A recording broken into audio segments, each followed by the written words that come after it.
Hey everyone, how are you all? Welcome back to the channel Vandernash the World. ఇవాళ vlog వచ్చేసి we are going to register our bike. So same like India లాగే bike కొన్నామంటే 30 days time ఉంటుంది అనమాట register చేయించడానికి.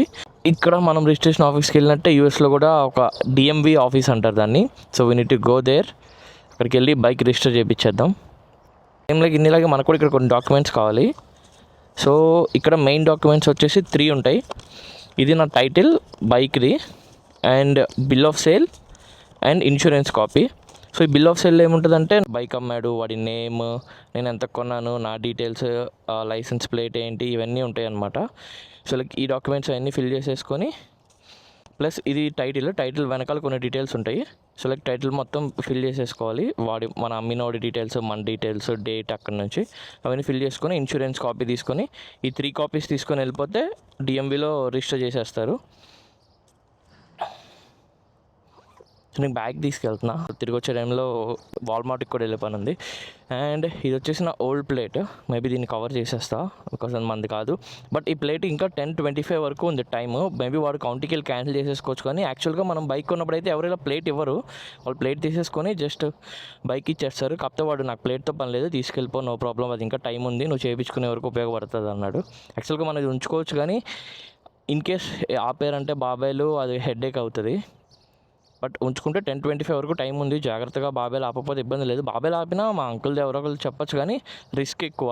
So like best, ఎందుకంటే register చేయించిన ఒక మహా అయితే ఒక $100-150 అయిపోతుంది. కాబట్టి ఈ ప్లేట్ యాక్చువల్గా నేను తీసేయాలి, మర్చిపోయాను. I will try to remove it. కార్లో టూల్ కిట్ ఉండాలి. అండ్ నా దగ్గర ఇంకొకటి నా ఓల్డ్ ప్లేట్ ఉంది నా బైక్ది. సో మేబీ ఆ ఓల్డ్ ప్లేటే తీసుకెళ్ళి ఈ బైక్ మీద రిజిస్టర్ చేద్దాం అనుకుంటున్నా.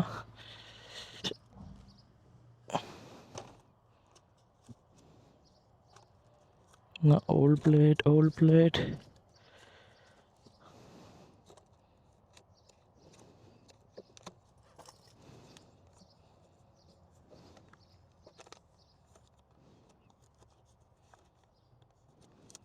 ఎస్.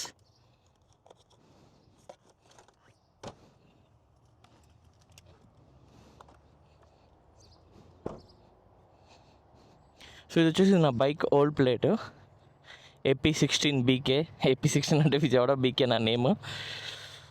అండ్ ఇది నాకు ఇంకా 8/20/25 వరకు టైం ఉంది. సో మేబీ ఇదే తీసుకెళ్ళి మళ్ళీ దీన్నే నా బైక్ మీద రిజిస్టర్ చేయించేద్దాం అనుకున్నా. ఈ ప్లేట్ యాక్చువల్గా నేను ఉంచుకుందామని చెప్పి గుర్తుగా ఉంచుకున్నా. బట్ లైక్ ఇది కొన్నాక అనిపించింది సేమ్ ప్లేట్ వేయించేద్దాము. వేరే ఒక ప్లేట్ అనుకున్నా, కానీ ఇదే ఉంచుకుందామని అనుకున్నా. ఇప్పటివరకు నేను టూల్ కిట్టే తీయలేదు. అసలు టూల్ కిట్లో ఐరన్ కీస్ ఉన్నాయా లేదా చూసి I will try to remove the plate before going. అసలు కొన్న దగ్గర నుంచి ఇప్పటివరకు ఓపెనే చేయలేదు. ఇది కొనే ముందు చెక్ చేసుకొని వచ్చా అంతే. ఓ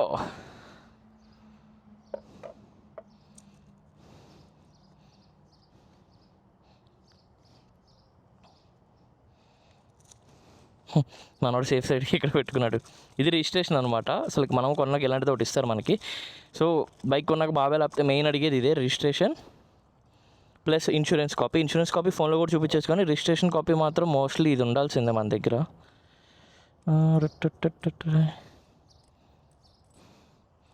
ఐ థింక్ ఇది వర్కౌట్ అవుతుంది అనుకుంటా. Yup, it's working out.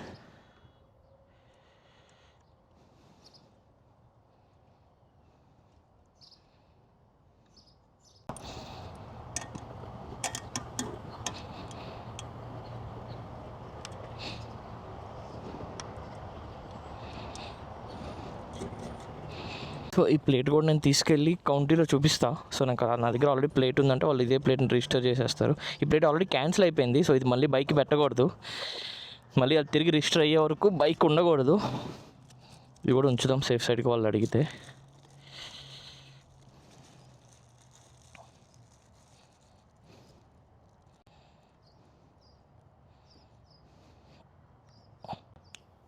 Perfect.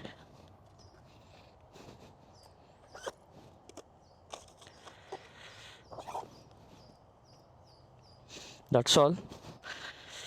ప్రస్తుతానికి ప్లేట్ లేదు, కానీ డిఎంవికి ఎంతసేపు పట్టదు, నాకు 20 minutes డ్రైవే. సో ఈ గ్యాప్లో బాగా ఆపకుండా ఉంటే సేఫ్. ఆపినా కూడా చెప్పేయచ్చు, మన దగ్గర అన్ని డాక్యుమెంట్స్ ఉన్నాయి కాబట్టి. బట్ డోంట్ నో, ఇప్పటివరకు ఎప్పుడు ప్లేట్ లేకుండా తోలలేదు నేను కూడా, కార్కి కానీ దేనికైనా. కార్కి అయితే వెయిటింగ్ ఫర్ ట్యాగ్ అని, రిజిస్టర్ ఫర్ ట్యాగ్ అనో, లైక్ న్యూ బై అనో ఏదో ఒకటి పెట్టుకోవచ్చు మనము. బట్ బైక్ ఎలా అనేది ఇప్పటివరకు తెలియదు. నిన్న ప్రీవియస్ కూడా ట్యాగ్ లేకుండానే తీసుకొచ్చా, కానీ అది జస్ట్ 5 miles ఎమ్మటే వచ్చేసాను నేను ఇంటికి. బట్ ఇది let's see how it works. ఇవాళ టెంపరేచర్ కూడా చాలా బాగుంది రైడింగ్కి. కొంచెం విండ్ ఉంది అంతే, సో జాగ్రత్తగా వెళ్ళి వచ్చేయాలి.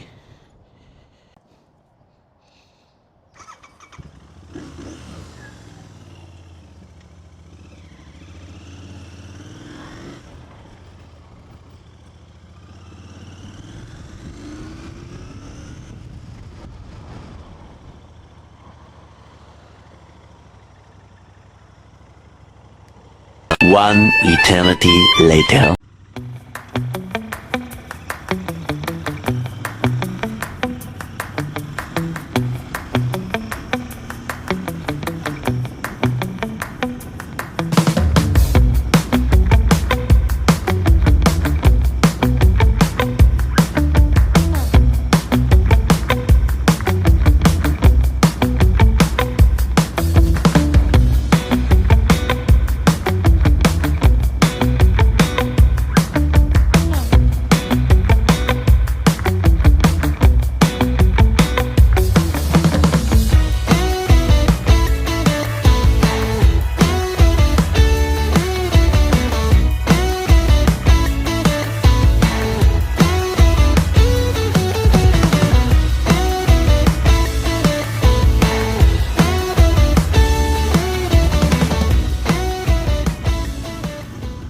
About the upgrades. సో ప్రస్తుతానికి అయితే కొన్ని పార్ట్స్ బుక్ చేయాలి. సో యాక్చువల్గా నేను ఎగ్జాస్ట్ విషయంలో అయితే నేను AEW ఎగ్జాస్ట్ అనుకున్నా. AEW T101 ఆర్ 203 ఉంది, పార్ట్ నేమ్ ఎగ్జాక్ట్ గుర్తులేదు. సో ఆ ఎగ్జాస్ట్ అనుకున్నా కానీ ఈబేలో దొరుకుతున్నాయి. సో ఫస్ట్ నేనేం చూడాల, ఈబేలో మొత్తం కార్ట్లోకి యాడ్ చేసేసుకున్నాను. ఆల్మోస్ట్ పేమెంట్ ఆప్షన్స్కి వెళ్తున్నప్పుడు డిస్క్రిప్షన్స్ చదువుతున్నా. అప్పుడు తెలిసింది ఏంటంటే అది మొత్తం ఇండియా నుంచి ఎక్స్పోర్ట్ అవుతున్నాయి. ఈబే వాడు జస్ట్ నార్మల్గా ఇక్కడ మధ్యలో వాడు మిడిల్ మ్యాన్. సో ఇండియా నుంచి వస్తుంది. కాకపోతే వాడు డిస్క్రిప్షన్లో ఏం రాశాడంటే క్లియర్ కట్గా ఎగ్జాస్ట్ అయితే మేము సెండ్ చేస్తాము, బట్ కస్టమ్స్లో అయిపోయిందంటే మాత్రం కస్టమ్ డ్యూటీ దగ్గర నుంచి ఫీ మొత్తం మీరే పే చేసుకోవాలని. ఎగ్జాస్ట్ ప్రైస్ $300 ఉంది. $300 అంటే అప్రాక్సిమేట్గా ఒక 20-25 మధ్యలో ఉంటుంది. ఇండియాలో నాకు తెలిసి రెడ్ రోస్టర్ ఇప్పుడు 15,000 16,000 ఉంది. సో ఆల్మోస్ట్ $10,000 ఎక్స్ట్రా పెట్టుకుంటున్నట్టే, ప్లస్ 10,000 రూపీస్ ఎక్స్ట్రా పెట్టుకుంటున్నట్టు. అది కాకుండా మళ్ళీ కస్టమ్ ఫీజ్ అంట. సో లైక్ కస్టమ్ ఫీజ్ అనేది అది పెద్ద హెడ్ఏక్ ఇష్యూ. కస్టమ్స్లో అయిపోయిందంటే అసలు ఎవరిని అప్రోచ్ అవ్వాలి, ఎవరికి మెయిల్ చేయాలి, ఎలా పేమెంట్ చేయాలి, ఇదంతా ఒక హెడ్ఏక్. సో ఇంక అందుకని అమెరికన్ ఎగ్జాస్ట్ చూడటం స్టార్ట్ చేశా. సో ఒక 2 to 3 బ్రాండ్స్ దొరికాయి, కానీ ఎగ్జాస్ట్ మాత్రం చాలా అంటే చాలా కాస్ట్లీగా ఉన్నాయి యూఎస్లో. Starting just slip on exhaust starting price వచ్చేసి అప్రాక్సిమేట్గా ఒక $400 ఉన్నాయి just for both slip ons. అది స్టార్టింగ్ ప్రైస్. అది ఇంకా మంచి తోపు టాప్ బ్రాండ్స్కి వెళ్ళిపోతే జస్ట్ స్లిప్ ఆన్సే $800 అవుతున్నాయి. $800 అంటే అప్రాక్సిమేట్గా ఒక 65,000 రూపీస్. ఎగ్జాస్ట్కి 65,000 రూపీస్ పెట్టడం అంటే సాహసం అనే చెప్పాలి. సో చూస్తున్నా నేను మోస్ట్లీ ఒక 400కి మించి అయితే ఎగ్జాస్ట్కి పెట్టదలుచుకోవాలా. అసలు 400 కూడా కాదు, మన బడ్జెట్ 300, 2 to 300 మధ్యలో పెడదాం అనుకున్నా కానీ, బట్ ఇప్పుడు ఇంకా ఛాన్స్ లేదు కాబట్టి తప్పదు. సో ఒక 2 to 3 బ్రాండ్స్ చూసా. ఇక్కడ చాలా బ్రాండ్స్ ఉన్నాయి. TC USA, మోటోకాప్, S&S, రిజ్వాన్, ఇంకా కొన్ని బ్రాండ్స్ ఉన్నాయి. ఇవన్నీ యూఎస్లో దొరికే బ్రాండ్స్. కొన్ని చైనీస్ బ్రాండ్స్ కూడా ఉన్నాయి కానీ బట్ అవి కూడా సేమ్ అంతే అవుతుంది. సో అందుకని మోస్ట్లీ ఒక ఎగ్జాస్ట్ ఫిక్స్ అయ్యా. సో ఇవాళ కానీ రేపు కానీ మోస్ట్లీ బుక్ చేసేస్తా. సో ఎగ్జాస్ట్తో పాటు ఎయిర్ ఫిల్టర్ కూడా బుక్ చేయాలి కాబట్టి ఎయిర్ ఫిల్టర్ K&N దొరుకుతుంది, BMC, అన్ని ఎయిర్ ఫిల్టర్స్ అయితే అన్ని దొరుకుతున్నాయి అమెజాన్లో. సో ఇంకా bar and mirrors, exhaust, air filters ఇవి మాత్రమే ముందు బుక్ చేస్తున్నా. సో మిగతా వైజర్ కానీ ఇక్కడ ఒకటి ఉంటుంది రాయల్ ఎన్ఫీల్డ్ సింబల్ అని, అవి రెండు ఇండియా నుంచి తెప్పించుకుందాం అనుకుంటున్నా. ఇండియాలోనే చీప్ అండ్ బెస్ట్గా దొరుకుతున్నాయి. అలాగే మనం పార్సల్ వేయించుకుంటాం ఇప్పుడు. సో దాంతోపాటు ఇవి కూడా తెప్పించేద్దామని ఆగుతున్నా. సో ఎగ్జాస్ట్కి $400 అంటే నాకు అసలు ఏం అర్థం కావట్లా. 32,000 రూపీస్ అప్రాక్సిమేట్గా, ఇంకా ఎక్కువే ఉంటుంది, 35 అనుకుంటా. ఇప్పుడు $86 ఉన్నట్టుంది. సో 35,000 రూపీస్ పెట్టి ఎగ్జాస్ట్ అంటే తప్పదు, బైక్ కొన్నాక సౌండ్ కావాలి కదా మరి. ఎందుకంటే మనకు ఆల్రెడీ బైక్ టచ్ పోయి ఆల్మోస్ట్ 1.5 year అవుతుంది. సో ఈ 1.5 year తర్వాత ఇప్పుడు బైక్ కొని ఇక్కడ ఎగ్జాస్ట్ చాలా కామన్ అనమాట. మోస్ట్లీ రోడ్ లీగల్ ఎగ్జాస్టే ఉంటాయి. ఎందుకంటే హార్లీకి సౌండ్ విన్నానంటే, మీరు హార్లీ చూసారంటే యూఎస్ రోడ్స్ మీద హార్లీ సౌండ్ మాత్రం నెక్స్ట్ లెవెల్ ఉంటుంది. సో హార్లీతో కంపేర్ చేసుకుంటే మన సౌండ్ బేస్ చాలా తక్కువ ఉంటుంది కాబట్టి మనకి ఇంటర్సెప్టర్ కానీ రోడ్ లీగల్ దొరుకుతాయి. కానీ ఒకే ఒక ఎగ్జాస్ట్ చూసా, అది రోడ్ లీగల్ కాదు, ఎస్సీ ప్రాజెక్ట్ కూడా ఇంటర్సెప్టర్ కోసం ఓన్లీ రేసింగ్ ఎగ్జాస్ట్ వాడుతున్నాడు. ఆ ఎగ్జాస్ట్ ఓన్లీ నువ్వు ట్రాక్ మీద మాత్రమే యూజ్ చేయాలి. ఇంకా కాలిఫోర్నియా అటు సైడ్ అయితే అసలు రోడ్డు మీద కనిపించిందంటే సీజ్. ఇంకా ఇప్పుడు క్లియర్గా డిస్క్రిప్షన్లో రాశాడు నాట్ ఫర్ రోడ్ యూజ్ అని, they are only for the racing track మీద తప్ప రోడ్డు మీద కనిపించిందంటే మాత్రం సీజ్ అంట. ఆ ఎగ్జాస్ట్ మాత్రం చాలా బాగుంది ఎస్సీ ప్రాజెక్ట్ వాడిది. సో నేను ఒక బ్రాండ్ చూశాను. సో అది మోస్ట్లీ యూరోపియన్ బ్రాండ్, బట్ వాడు మేకింగ్ అండ్ సెల్లింగ్ మొత్తం యూఎస్లో కూడా ఇప్పుడు స్టార్ట్ చేశాడు రీసెంట్గా. సో మోస్ట్లీ అదే ఎగ్జాస్ట్కి వెళ్దాం అనుకుంటున్నా. ఎందుకంటే అది బేస్ బాగుంది, ప్రైస్ బాగుంది, షిప్పింగ్ కూడా తొందరగా వస్తుంది. And it can easily fit to the bike. మనమే మార్చేసుకోవచ్చు ఈజీగా. మనకు ఆల్రెడీ సైలెన్స్లో మార్చే ఎక్స్పీరియన్స్ ఉంది కాబట్టి ఇండియాలో నా 350కి నేనే మార్చుకునేవాడిని. అంతే, నా దగ్గర ఇప్పటికీ 3-4 ఎగ్జాస్ట్ అలాగే ఉన్నాయి ఇండియాలో. కంపెనీ సైలెన్సర్ ఉంది, ఇండోర్ ఉంది, డాల్ఫిన్ ఉంది, షార్ట్ మినీ ఎగ్జాస్ట్ ఉంది. ఇవన్నీ ఇండియాలో నేనే మార్చుకునేవాను అనమాట. అట్లీస్ట్ 2 monthsకి ఒకసారి 3 monthsకి ఒకసారి నేనే మార్చేసుకుంటూ ఉండేవాడిని ఎగ్జాస్ట్లు. మేబీ నా దగ్గర ఉండాలి చిన్న చిన్న షార్ట్ క్లిప్స్ స్నాప్లోనే ఎక్కడో కుదిరితే అప్లోడ్ చేస్తాను ఈ వీడియోలో.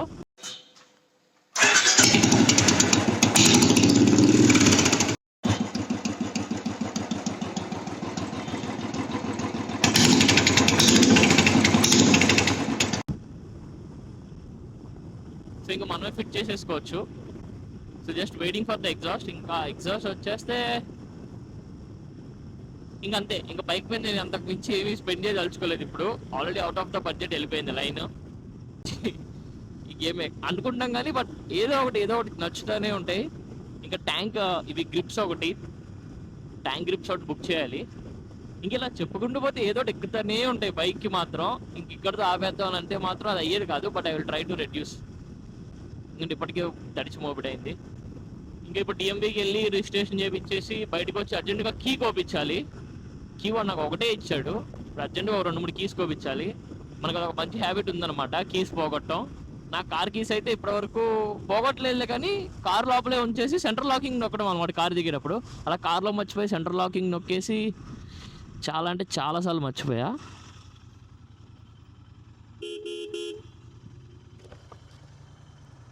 హాయ్ ఫ్రెండ్స్, కలుద్దాం, బాయ్. ఓకే ఫ్రెండ్స్, దారిలో చిన్న చిట్ చాట్.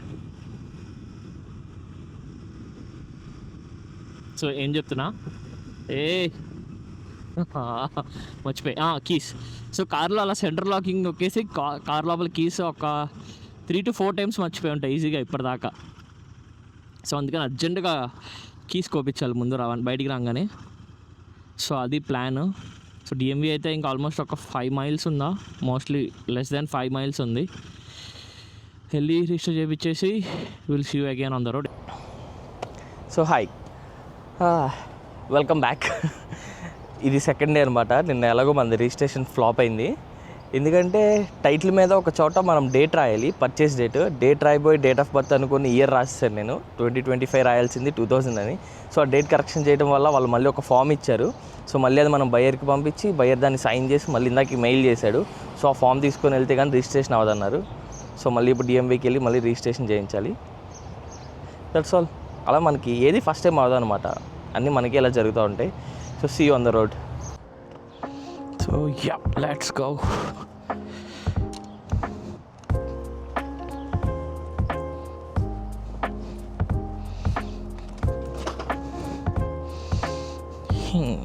ఫ్యూయల్ కూడా అయిపోయింది. మనకి ఇంటి పక్కనే 2 గ్యాస్ స్టేషన్స్ ఉంటాయి, no problem. But I don't prefer them. ఒక పాయింట్ ఉంది, బ్లింక్ అవుతుంది, ఐ థింక్ వెళ్ళిపోతుంది, నో ప్రాబ్లం.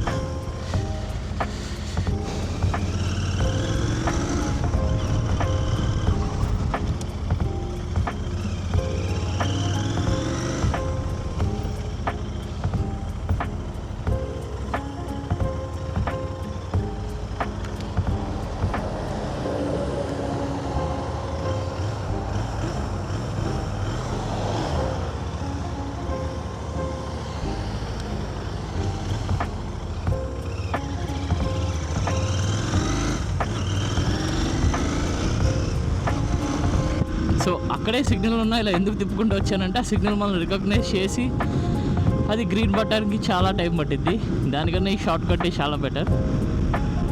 మనకి ఇంటి పక్కనే 2 గ్యాస్ స్టేషన్స్ ఉన్నాయి, కానీ ఐ డోంట్ ప్రిఫర్ దెమ్. నేను మోస్ట్లీ షెల్కే వెళ్తాను, ఎందుకంటే లైక్ షెల్ గ్యాస్ మీద ఒక నమ్మకం, ఇంజన్ బాగా రన్ అవుతుంది, మైలేజ్ బాగా ఇస్తుంది అని నేను చెక్ చేసా కూడా.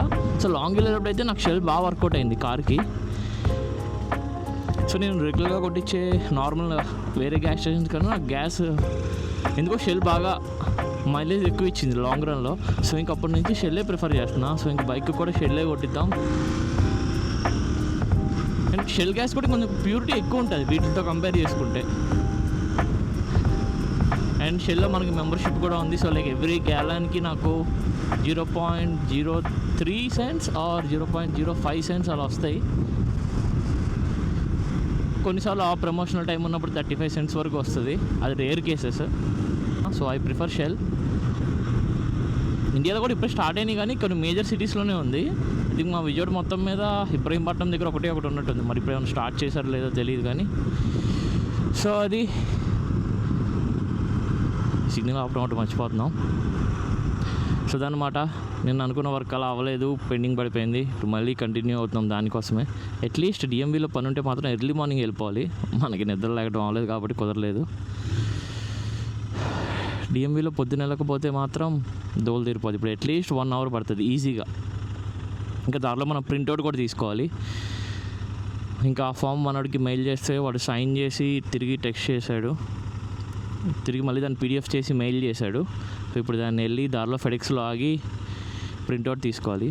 సో మనకి ఇక్కడ ఇంకో తలనొప్పి ఏంటంటే మన ఇండియాలో దొరికినట్టు ఈజీగా జిరాక్స్ షాపులు కూడా ఎక్కడ ఉండవు. కనీసం యూనివర్సిటీలో కూడా ఉండదు. ఎక్కడైనా సరే మొత్తం అన్ని మిషన్సే. మనమే వెళ్ళి దానికి ఇంటర్నెట్ కనెక్ట్ చేసుకొని, మెయిల్ కనెక్ట్ చేసుకొని, ప్రింట్అవుట్ తీసుకొని, క్రెడిట్ కార్డు క్యాష్ పేమెంట్ చేయాలి. క్యాష్ కూడా ఉండదు, 90% కార్డుతోనే పే చేయాలి. క్రెడిట్ కార్డు కూడా లేదంటే స్వాహా. సో వచ్చి స్టూడెంట్ ఎవడైనా సరే ముందు క్రెడిట్ కార్డ్ తీసుకోండి. ఆబ్వియస్గా ఇప్పుడు చాలామంది ఇచ్చేస్తున్నారు, వీసా కన్ఫర్మ్ అయిపోయిందని తెలియదు. కానీ జోల్వో ఒకటి ఉంది. మనకి ఇండియాలో ఇప్పుడు కన్సల్టెన్సీ వాళ్ళతోనే టైఅప్ అయిపోయినట్టున్నారు. వాళ్ళు కన్సల్టెన్సీ వాళ్ళే చెప్పేస్తున్నారు, బాబు జోల్ కార్డ్ తీసుకోమ్మా అని. ఈజీగా 2000 నుండి 3000 వరకు లిమిట్ ఇస్తాడు సెట్. ఫ్లైట్ ఎక్కే ముందే తీసేసుకోండి. మోస్ట్లీ ఇండియాలో వస్తుందో రాదో తెలియదు, కానీ ఇక్కడ అడ్రస్ పెడితే మీరు వచ్చేసరికి ఇక్కడికి వచ్చేస్తుంది కార్డు. ఇంకా ప్రీ అప్రూవల్ అయిపోతే నాకు తెలిసి వర్చువల్ కార్డు కూడా ఇచ్చేస్తాడు. కంట్రీ దాటినమ్మంటే సెట్టింగ్స్ మార్చుకొని యాపిల్ పేలో కూడా యాడ్ చేసేసుకోవచ్చు. అది ఈజియెస్ట్ వే అనమాట. సో ఇండియాలో మన రాయల్ ఎన్ఫీల్డ్కి ఫుల్ ట్యాంక్కి ఎంత అవుతుందో నాకు తెలీదు, ఇంటర్సెప్టార్కి. So like if you guys know just comment down. ఇప్పుడు మీకు ఈ ఇంటర్సెప్టార్ని యూఎస్లో ఫుల్ ట్యాంక్ చేయడానికి ఎంత అవుతుందో చూపిస్తా. You will shock. నేను అసలు అంత అవుతుందని ఎక్స్పెక్ట్ చేయలేదు ఎప్పుడు. ఇవాళ గ్యాస్ ప్రైస్ 2.79 ఉంది రెగ్యులర్. మనది రెగ్యులరే. సో ఇక్కడ ఫ్యూల్లో 3 టైప్స్ ఉంటాయి. రెగ్యులర్ 87, 89, 93. సో 87 ఈజ్ రెగ్యులర్, మనకు అది సరిపోతుంది.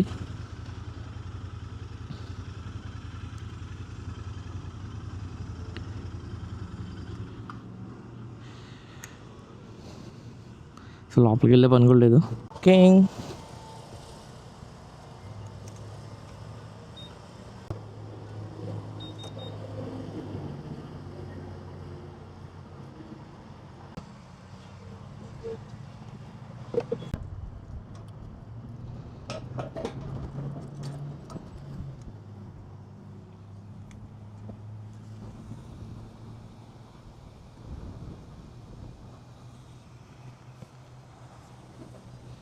how much you're thinking?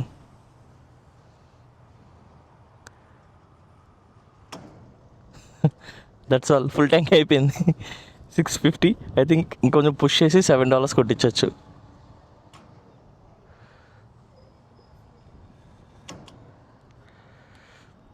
Full అయిపోయింది ఆల్రెడీ. ఇంకొంచెం పుష్ చేసి $8 కొట్టించవచ్చు, కానీ మరి ఓవర్ఫ్లో అయిపోతుంది. అంత హెవీగా ఉండటం కూడా not good option. See full $7, that's it. ఇప్పుడు ఎన్ని మైల్స్ వస్తుందో చెక్ చేయాలి. ఇప్పటివరకు చెక్ చేయాలి కొనుక్కొచ్చిన దగ్గర నుంచి. దారిలో ఒకసారి కొట్టించా ఫుల్ ట్యాంక్. ఇప్పుడు ఎన్ని మైల్స్ వస్తుంది ఫుల్ ట్యాంక్ చెక్ చేయాలి ట్రిప్ పెట్టి. Pollen finally done with the registration. So ఇది నా ఓల్డ్ ట్యాగ్. సో ఇదే ట్యాగ్ నేను కొత్త బైక్ మీదకి ట్రాన్స్ఫర్ చేయించేసుకున్నా. సో నార్మల్గా అయితే ఇలాంటి ట్యాగ్ నేను తీసుకోవాలి అనుకుంటే నాకు ఒక టెంపరీ ట్యాగ్ వస్తుంది, ఒక ప్లస్ ఈ స్టిక్కర్ వస్తుంది అనమాట. సో ఆ టెంపరీ ట్యాగ్ ఒక 28 days ఉంటుంది. 28 days తర్వాత అది ఎక్స్పైర్ అయిపోయే లోపు ఇలాంటిది ఒరిజినల్ ట్యాగ్ వచ్చేస్తుంది. ఈ స్టిక్కర్ దాని మీద అంటించాలి. సో అయిపోయింది ఇంకంతే. ఇది రిజిస్ట్రేషన్ పేపర్, ఇది బిల్ ఆఫ్ సేల్, ఇది ట్యాగ్. సో ఇది ఇంపార్టెంట్ అనమాట. సో ఇది రిజిస్ట్రేషన్. మమ్మల్ని బాబాయ్ లేకపోతే ఇదే అడుగుతారు మెయిన్. సో ఈ పేజ్ మాత్రం ఉంచుకోవాలి మన దగ్గర. సో ఇదే మన రిజిస్ట్రేషన్. సో బాబాయ్ లేకపోతే మోస్ట్లీ అడిగేది రిజిస్ట్రేషన్ అండ్ ఇన్సూరెన్సే. ట్యాగ్ ఎక్స్పైర్ అయిందో లేదో చూస్తారు. సో ఇది వచ్చేసి ట్యాగ్ ఎక్స్పిరేషన్ అనమాట. సో ఇది యూఎస్లో అన్ని కార్స్కి కానీ బైక్స్కి కానీ ఏమవుతుందంటే, సో ట్యాగ్తో పాటు ట్యాగ్కి కూడా ఒక 1 year ఎక్స్పైరీ ఉంటుంది. సో ఎవ్రీ 1 yearకి మనం ఈ ట్యాగ్ని రెన్యువల్ చేయించుకోవాలి. సో ఇది ఎలా వస్తుందంటే, మన లాస్ట్ నేమ్లోని ఫస్ట్ లెటర్ ద్వారా మనకి మంత్ ఫిక్స్ అవుతుంది. సో నాది 8th month. సో నా లాస్ట్ లెటర్ కే. సో అది డిపెండ్స్ అనమాట. సో ఎవరి లాస్ట్ నేమ్లోని ఫస్ట్ లెటర్ని బట్టి మంత్ వస్తుంది. సో అలాగా ఎవ్రీ 1 yearకి ట్యాగ్ని కూడా రెన్యువల్ చేయించుకోవాలి. సో నాకు రిజిస్ట్రేషన్కి ఆల్రెడీ నా దగ్గర ట్యాగ్ ఉంది కాబట్టి నా రిజిస్ట్రేషన్కి సో అది నువ్వు కొన్న దాన్ని బట్టి నీ సేల్స్ ట్యాక్స్ ఫిక్స్ అయి ఉంటుంది. సో మనం ఈ మన బైక్కి మొత్తం అన్నిటికీ కలిపి మనం కొన్న ప్రైస్కి $118 అయింది రిజిస్ట్రేషన్కి. సో ఈ ట్యాగ్ నా దగ్గర ఆల్రెడీ ఉంది కాబట్టి $50 సేవ్ అయినాయి. లేదంటే ఈ ట్యాగ్ ఒక $50 ఎక్స్ట్రా అయ్యేది అనమాట. సో రెగ్యులర్గా వాడిచ్చే ట్యాగ్ మనం తీసుకుంటే ఏమీ ఎక్స్ట్రా కట్టే పని ఉండదు. బట్ మనం కస్టమ్ ట్యాగ్ తీసుకున్నాం కాబట్టి $50 ఎక్స్ట్రా కట్టేది ఉంటుంది. సో అది రెన్యువల్ అప్పుడు కూడా అంతే అనుకుంటా. రెగ్యులర్ ప్రైస్ మీద $50 ఏమో ఎక్స్ట్రా తీసుకుంటారు. సో వాడు ఇచ్చిన ట్యాగ్ వాడు ఏదో నెంబర్ ఇస్తాడు, ర్యాండమ్ నెంబర్స్ అంటే లైక్ నార్మల్గా మన ఇండియాలో ఇచ్చినట్టు ర్యాండమ్ నెంబర్స్ ఇస్తారు. సో ఆ ర్యాండమ్ నెంబర్స్కి అయితే మనం ఏమి ఎక్స్ట్రా పే చేయవసరం లేదు. దీనికైతే ఆల్మోస్ట్ ఒక $50 ఎక్స్ట్రా పే చేయాలి అంతే.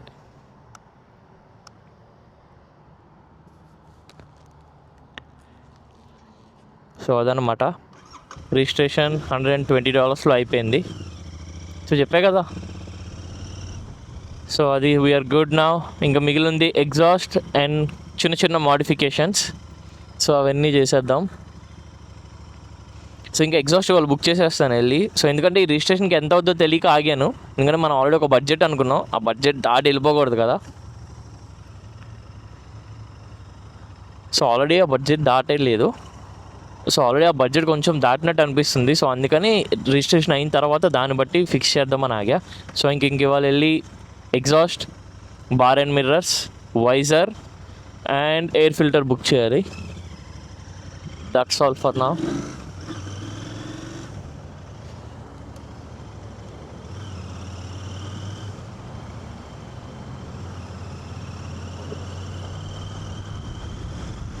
సో అనుకున్నట్టుగానే 1 hour పట్టింది ఈజీగా. So that's all for this video guys. Will see you in the next vlog. Please don't forget to like, share and subscribe. Thanks for watching.